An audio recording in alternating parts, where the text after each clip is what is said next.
선생님 정말 그때 그랬어요. 이제는 좀 믿을 것 같아요. 이거 도와주시면 안 돼요? 좀 봐주시면 안 돼요? 이렇게 많이 오시거든요.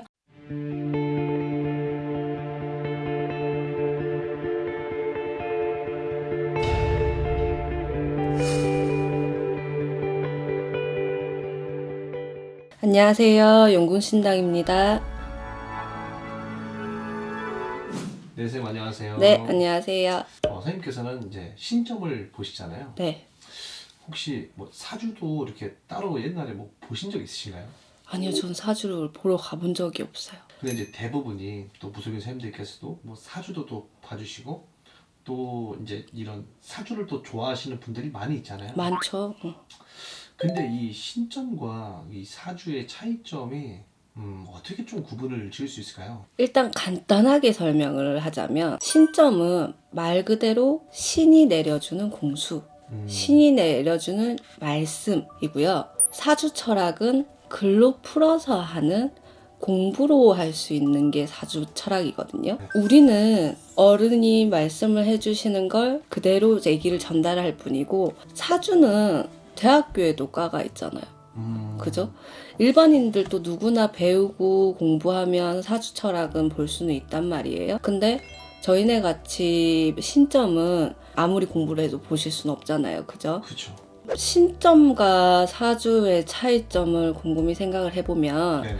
사주는 멀리까지는 풀어볼 수 있어요. 당신이 몇 세에 뭐 이럴 것이고 몇 세는 이럴 것이다. 말년에는 이렇고 이런 게 보통 평균적으로 내려질 수 있는 방법이시거든요. 근데 신점은 지금 당장 앞에 만약에 문제가 있거나 해결을 지어야 될 일이 있을 때 그 문제점을 볼 수 있는 것. 그게 조금 차이라면 차이겠죠. 사실 저는 사주를 전혀 몰라요.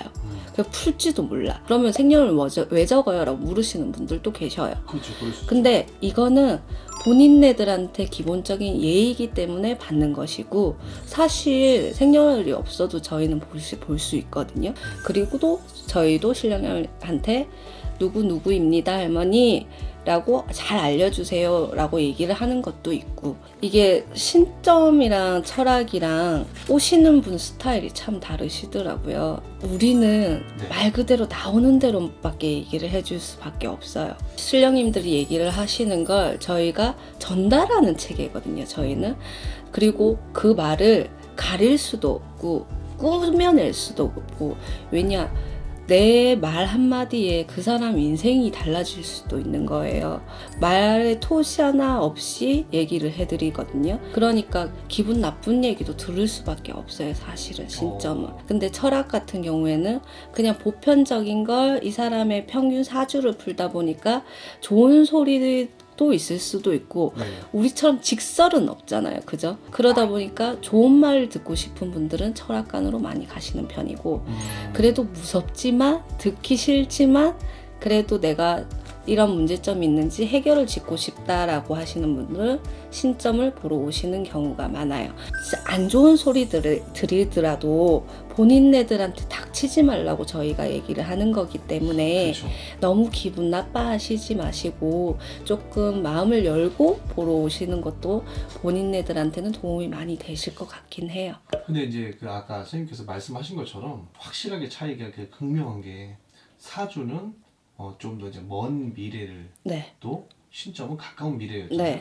근데 가까운 미래가 정말 선생님 말씀하신 것처럼 현실로 이루어진다면 정말 약간 좀 소름 끼칠 것 같아요, 되게. 그렇겠죠. 그러신 분들 많아요. 처음에는 사실 다들 못 믿어요. 근데 그게 이루어지면 다시 와요. 선생님 정말 그때 그랬어요. 이제는 좀 믿을 것 같아요. 이거 도와주시면 안 돼요? 좀 봐주시면 안 돼요? 이렇게 많이 오시거든요. 우리가 아닌 걸 기다라고 얘기는 절대 안 해드리니까 너무 나쁘다라고만 생각하시지 마시고, 마음 열고 오셔서 마음 열고 보시면 저희네들도 최대한 본인네들한테 할 수 있는 얘기는 다 해드릴 테니 마음을 열고 조금 와주셨으면 좋겠어요.